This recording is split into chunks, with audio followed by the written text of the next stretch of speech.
నమస్కారం. కొన్ని విషయాలు ఎప్పుడూ ఆసక్తికరంగా ఉంటాయి. ప్రమాదకరంగా కూడా పరిణమించే అవకాశం ఉందండి. ఈ మధ్య ఏదో అడ్వర్టైజ్‌మెంట్ చూస్తుంటే, ఓ అమ్మాయి, ఒక ఆవిడ ఇద్దరు లిఫ్ట్‌లో ఎక్కుతారు. చాలామంది చూసుంటారిది. ఆవిడ తన వెళ్ళాల్సిన ఫ్లోర్ లెక్కపెడుతుంటే, ఈ అమ్మాయి తన నెత్తి మీద ఉన్న తెల్ల వెంట్రుకలు లెక్కపెడుతోందేమో ఆంటీ అనుకుంటుంది. 24 తెల్ల వెంట్రుకలున్నాయి, లేదా 23 తెల్ల వెంట్రుకలున్నాయి. Oh my God! క్యా కరూ అని తలకి హెయిర్ డై అడ్వర్టైజ్‌మెంట్. బావుంది. చిన్న చిన్న యంగ్ ఏజ్ చిన్న పిల్లల్లాగా కనపడే సెలబ్రిటీస్ కూడా హెయిర్ కలర్‌కి అడ్వర్టైజ్‌మెంట్ ఇస్తూ ఉంటారు. చూస్తాం మనం చాలా.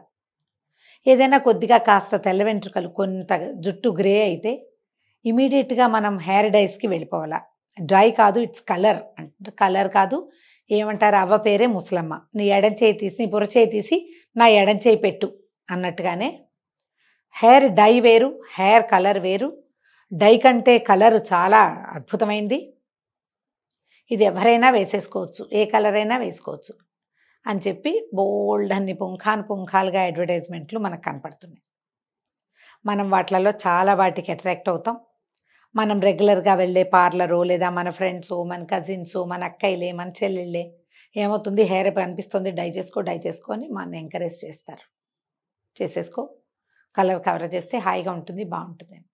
మొహం మీదండి ఏదైనా సరే, ఐబ్రోస్ చేయించటం కానీ దగ్గర నుంచి, వ్యాక్స్ చేయటము, ఫేషియల్ హెయిర్ రిమూవ్ చేయటము, కొద్దిగా మేకప్ చేసుకోవటము, తలకి ఏదైనా డై చేయటము లాంటివి వన్స్ స్టార్ట్ చేసామంటే దొరికేసామే. మనం మొదలు పెడితే మానలేము. ఏదైనా సరే మొహం మీద చేసిన ప్రతి పని చేయకపోతే రోతగా కనపడతాం, బాగుండదు. ఒకసారి అలవాటు చేసామా ఇంకా మానలేం. ఇందులో హెయిర్ డైస్ చాలా ముఖ్యమైనవండి. ఈ రోజున మనము ఎన్ని రకాల క్యాన్సర్లకి దొరికిపోతున్నామో, అన్ని క్యాన్సర్లే. ఇదివరకు రేర్గా ఒక క్యాన్సర్ వినేవాళ్ళమండి. మా ఫ్యామిలీలో నా చిన్నతనంలో, నేను చాలా చిన్నపిల్లగా ఉన్నప్పుడు కాదు, నేను పుట్టకముందే మా పెద్దమ్మగారు ఒక ఆవిడ బ్రెస్ట్ క్యాన్సర్తో పోయారు. ఇప్పటికీ కూడా చాలా బాధాకరంగా మా అక్కయ్యలు వాళ్ళు మా పెద్దమ్మగారిని తలుచుకుంటారు. అలివేలు పెద్దమ్మకి ఎంత పెద్ద జడో అనుకుంటారు, ఎంత జుట్టో, ఎంత చక్కటిదో. పిల్లలు చిన్నతనంలోనే ఆవిడ గతించారు పాపం. వాళ్ళ అక్కయ్యకి కూడా సేమ్ అలాంటి క్యాన్సరే వచ్చింది. ఇది కూడా నేను పుట్టక ముందు కథేనండి. ఎంత పాతది, మోర్ దాన్ 55 ఇయర్స్.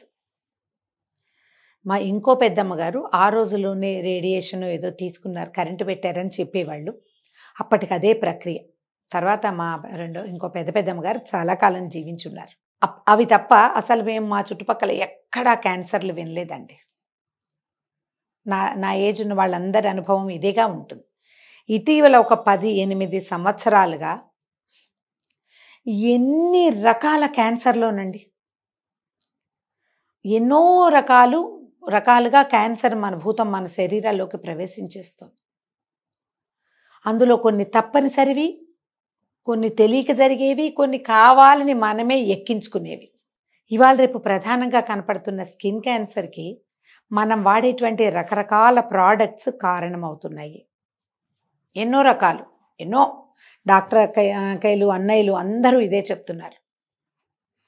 అన్ని ప్రోడక్ట్స్ వాడకండి, ఇవన్నిట్లలో ఉండే కెమికల్స్ మీ శరీరంలోకి వెళ్ళిపోతాయి, మీకు కొత్త సమస్యలు వస్తాయి అని.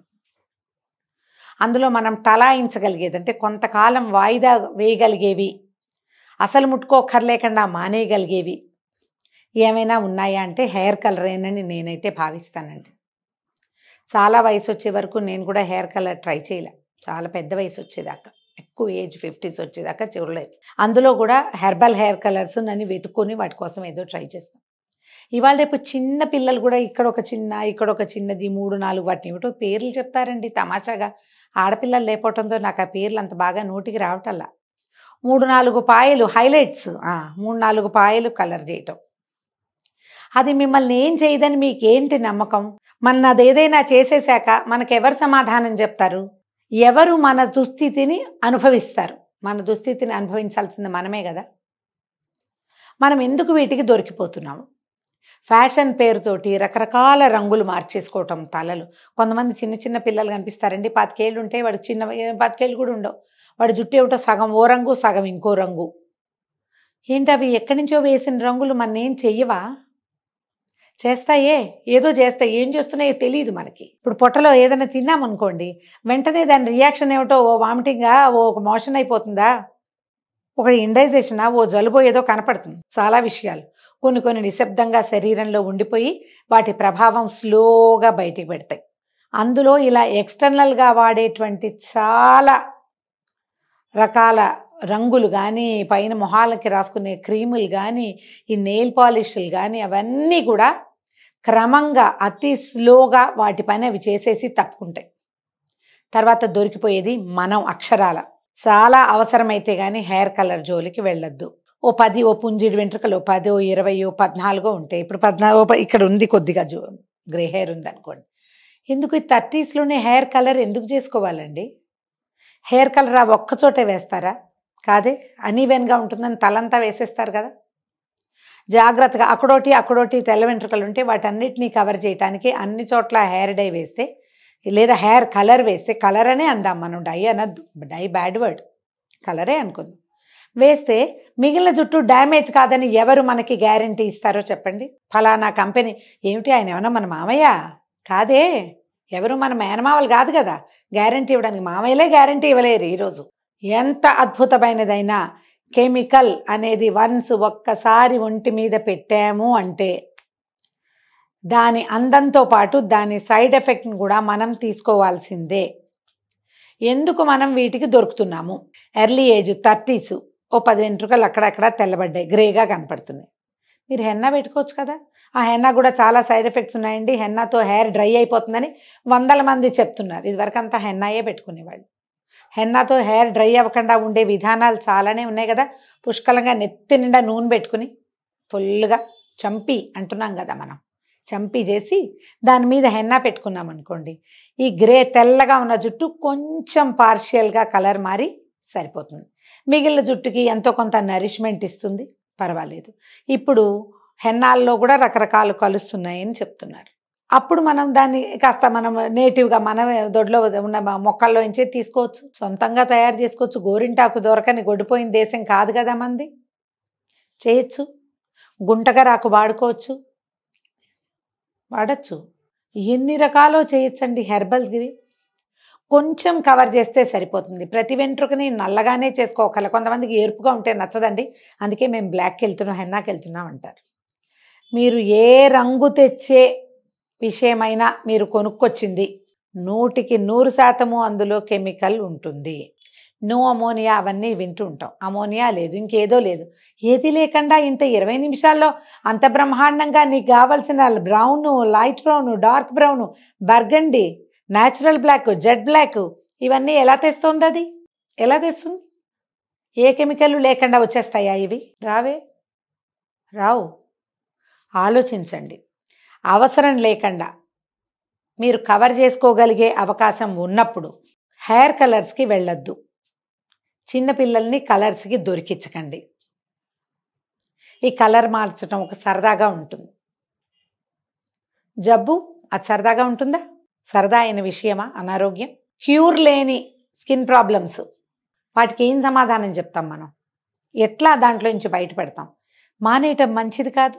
Prevention is better than cure. అంత్యనిష్ఠూరం కంటే ఆది నిష్ఠూరం మేలు. 4 తెల్ల వెంట్రుకలు కనబడితే వచ్చిన నష్టం ఏం లేదు. ఈ మధ్య ఒక అమ్మాయి పెళ్లి చేసుకుందండి, ఫుల్ గ్రే హెయిర్ తోటి, చిన్నదే 30 years ఉంటాయి, తలంతా గ్రేగా ఉంది, తెల్ల జుట్టు, పెళ్లి కూతురని ఫోటోలు పేపర్లు బాగా వేశారు, విస్తారంగా ఫేస్బుక్ నిండా కనపడింది. అమ్మాయి లక్షణంగా ఉంది, ఏం పర్వాలేదు. అత్యవసరం అయితే కవర్ చేసుకునేందుకు చిన్న చిన్న టిప్స్, టెక్నిక్స్ ఉన్నాయి. బాదం పప్పుల్ని మార్చి కొంచెం కాటికలాగా చేసుకుని దాన్ని లైట్గా బ్రష్తో అప్లై చేస్తే తాత్కాలికంగా కవర్ అవుతుంది, కనపడదు. కాటుక చేసుకునే మసి కొంచెం నెయ్యి కానీ ఆముదం కానీ కలిపి పెట్టుకుని చిన్న బ్రష్తో లైట్గా అప్లై చేస్తే కవర్ అవుతుంది, కనపడదు, డార్క్గానే కనిపిస్తుంది. అవి కాస్త జిడ్డుగా ఉంటాయి. మనకి ఇంకా దొరుకుతాయి, ఆన్లైన్ కూడా బోల్డ్ అని ఉన్నాయి చిన్న చిన్న ప్రోడక్ట్స్. అవి కూడా తాత్కాలికంగా కవర్ చేసేవి, చాలా తాత్కాలికంగా. వాష్ చేసిన మరుక్షణం మన మీద నుంచి వెళ్ళిపోతాయి. అవి కూడా నమ్మపోతే మీరు ఈ బాదం పప్పుని కాల్చటం కానీ, జస్ట్ వెల్లుల్లిపాయ పొట్టుని మార్చి ఆ మసిని చేసి పెట్టుకోవటం కానీ చేయొచ్చు. అందులో కెమికల్ ఏం లేదు, అండ్ మోర్ ఓవర్ అవి స్కిన్కి మంచిది కూడా. ఇలాంటివి ఏవైనా ట్రై చేయండి. కొద్దిపాటి తెల్ల వెంట్రుకలు ఉంటే ఆ తెల్ల వెంట్రుకల్ని కవర్ చేయటానికి కలర్స్ జోలికి వెళ్ళొద్దు. ఎందుకంటే మనకి ఇప్పుడు ఉన్న రకరకాల క్యాన్సర్లలో ఆడవాళ్ళకి బాగా స్కిన్ క్యాన్సర్స్ కనపడుతున్నాయి. ఇంకా మీరు ఇదే కాకుండా ఏ ఏ మేకప్ ప్రోడక్ట్స్ తప్పించుకోగలరో వాటన్నిటిని మానేయండి. అవి అవసరం లేదనుకుంటే మానేయండి. ఒకవేళ తాత్కాలికంగా ఏ ఫంక్షన్కో దేనికైనా వాడాలంటే ఫంక్షన్ అయిన మరుక్షణం మేకప్ తుడిచేసే ప్రాక్టీస్ చేయండి. శుభ్రంగా నూనె రాసుకోవటం, మొహం నీట్గా తుడిచేసుకోవటం, మొహం తోమేసుకోవటం, దాన్ని బయటికి తీసేసేయాలి. అది లేదు సీప్ అయిపోయి స్కిన్లోకి వెళ్తే మనకి చాలా సమస్యలు వస్తాయి. జాగ్రత్త వహించండి. మనకి ఈ ప్రోడక్ట్స్ చూపించే సెలబ్రిటీస్ ఎవ్వరు ఈ కలర్సే వాడుతున్నారని మీరు నమ్మకండి. జస్ట్ అడ్వర్టైజ్మెంట్ మాత్రమే జరుగుతోంది. బాగా అవసరం అనుకుంటే తప్పిస్తే దాని జోలికి వెళ్ళొద్దు. ఆలోచించండి.